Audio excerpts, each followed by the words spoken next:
The Sparrow and his 4 children. A sparrow had 4 young ones in a swallow's nest. When they were fledged, some naughty boys pulled out the nest. But fortunately, all the birds got safely away in the high wind.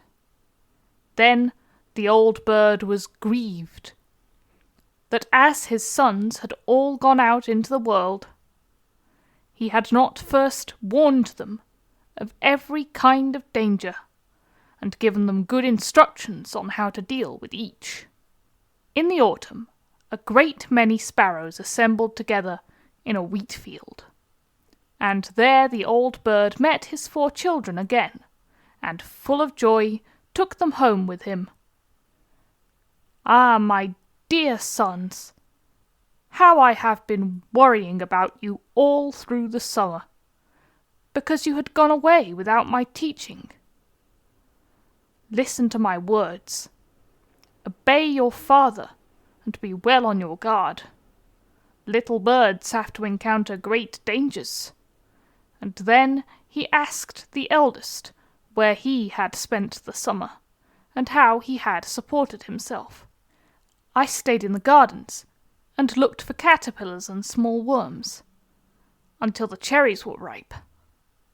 "Ah, my son," said the father, "titbits are not bad, but there is great risk about them.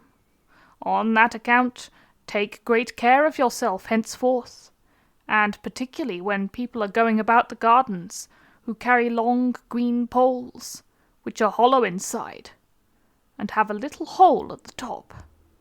"Yes, father, but what if a little green leaf is stuck over the hole with wax?" said the son. "Where have you seen that?" "In a merchant's garden," said the youngster. "Oh, my son, merchant folks are smart folks," said the father. "If you have been among the children of the world, you have learned worldly craftiness enough. Only see that you use it well, and do not be too confident." Then he asked the next. "Where have you passed your time?" "At court," said the son. "Sparrows and silly little birds are of no use in that place. There one finds much gold, velvet, silk, armour, harnesses, and sparrow-hawks, screech owls, and lanners. Keep to the horses' stable, where they winnow oats or thresh, and then fortune may give you your daily grain of corn in peace."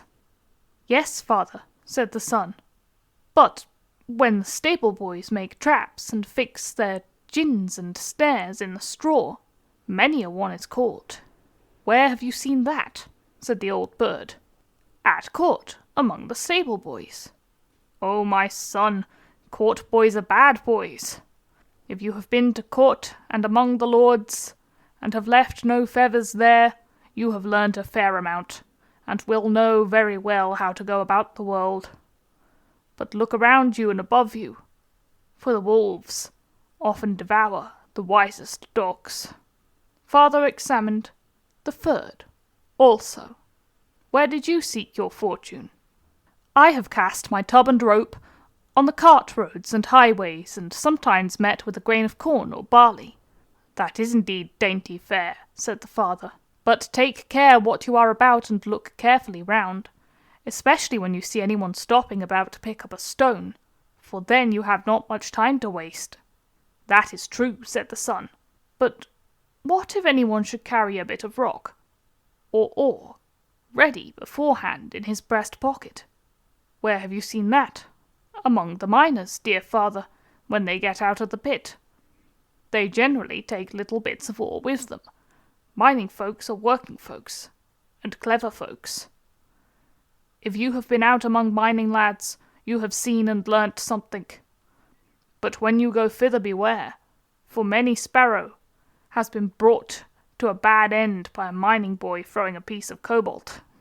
At length the father came to the youngest son. "You, my dear, chirping nestling, were always the silliest and weakest. Stay with me.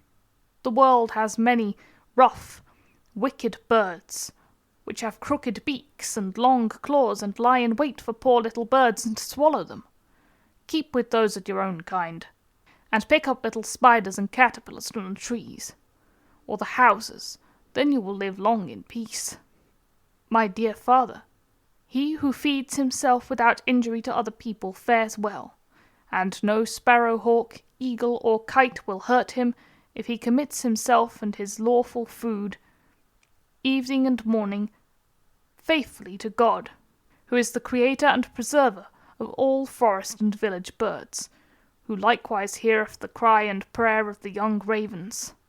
For no sparrow or wren ever falls to the ground except by his will. Where have you learnt this? The son answered, When the great blast of wind tore me away, I came to see a church, and there during the summer I have picked up the flies and spiders from the windows, and heard this discourse preached. The father of all sparrows fed me all the summer through, and kept me from all misfortune and from ferocious birds. Indeed, my dear son, if you take refuge in the churches, and help to clear away the spiders and buzzing flies, and chirp unto God like the young ravens, and commend yourself to the eternal Creator, all will be well with you. And even if the whole world were full of wild, malicious birds, he who to God commits his ways, in silence suffers, waits, and prays, preserves his faith and conscience pure, he is of God's protection sure.